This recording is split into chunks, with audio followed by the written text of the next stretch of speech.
Hello, I'm Mark Hammett, minister of the Weber Road Church of Christ in Corpus Christi, Texas, the beautiful, sparkling city by the sea, we call it. It truly is beautiful much of the year, and we'd love to have you, if you are ever in our community, on vacation, or whatever brings you here, to come visit with us. Be our honored guest. And if you have any questions, no matter where you are, whether you live nearby or in some other state or some other country, and you need to know more about the church and particularly the gospel and what it means to obey the gospel, so we encourage you to contact us and we can help you further. You may want to turn to Matthew chapter 16. The reading will be rather short today from the Bible, but I'd like to tell you a story that perhaps many of you have already heard. There's a story about a pig and a chicken, and they were walking by a church building one day, and on a sign it read, "Help us feed the hungry." Well, the chicken got a good idea. He suggested to that pig that maybe we can help by pitching in and feeding people, and we can feed them eggs and bacon. Well, the pig responded, "Man, it's easy for you to say, buddy. Your part requires a contribution. For me, it means death. That's a commitment." You know, in a very real way, though, by not choosing Christ, you are choosing to die. You're choosing to die spiritually, and you're choosing to die for eternal life. Have you ever thought about it that way? You see, the decisions that you are making today can and will alter the rest of your life. We all know that. But also they can possibly affect you, and they will affect you throughout eternity. The important part of that is that today we have to realize tomorrow is no guarantee. The old saying goes that there's only two things that are certain in this life, and that is taxes and death. And we certainly know that is true. I took the liberty to go through the local obituaries as I prepared for this particular devotional. And the week that I did that, listen to some of the facts that I found.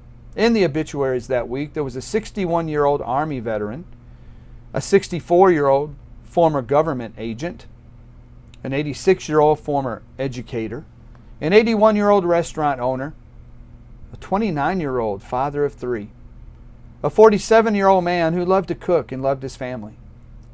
You know, and it seems like every week and every month we see, at least in our local obituaries, the young and the old, the rich and the poor, those who are educated, those who are not, those that have a lot of history to tell in their obituaries and those that have very little, those with big families, those with no family. They all die eventually.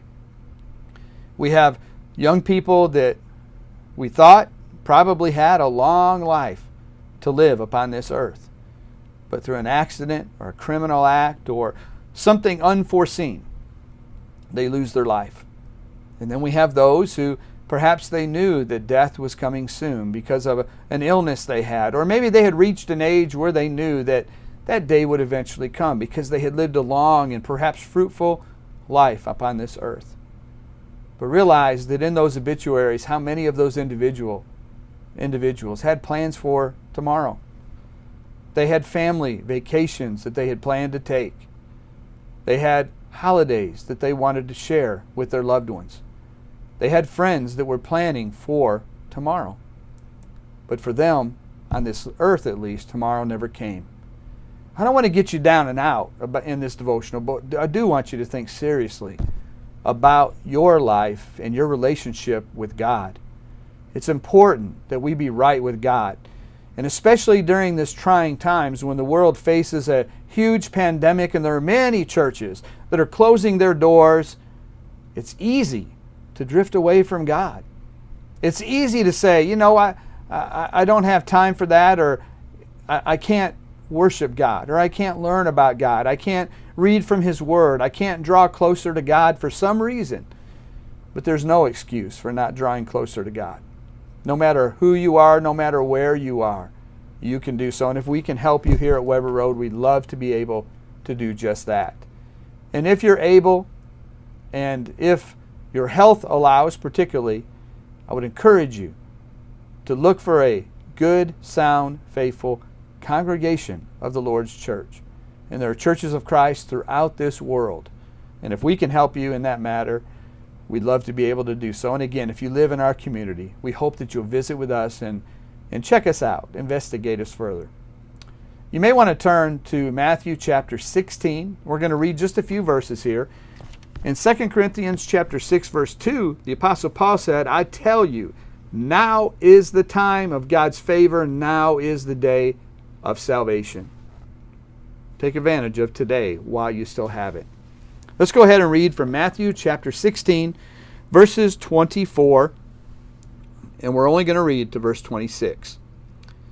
And then Jesus told his disciples, if anyone would come after me, let him deny himself and take up his cross and follow me. For whoever would save his life will lose it, but whoever loses his life for my sake will find it.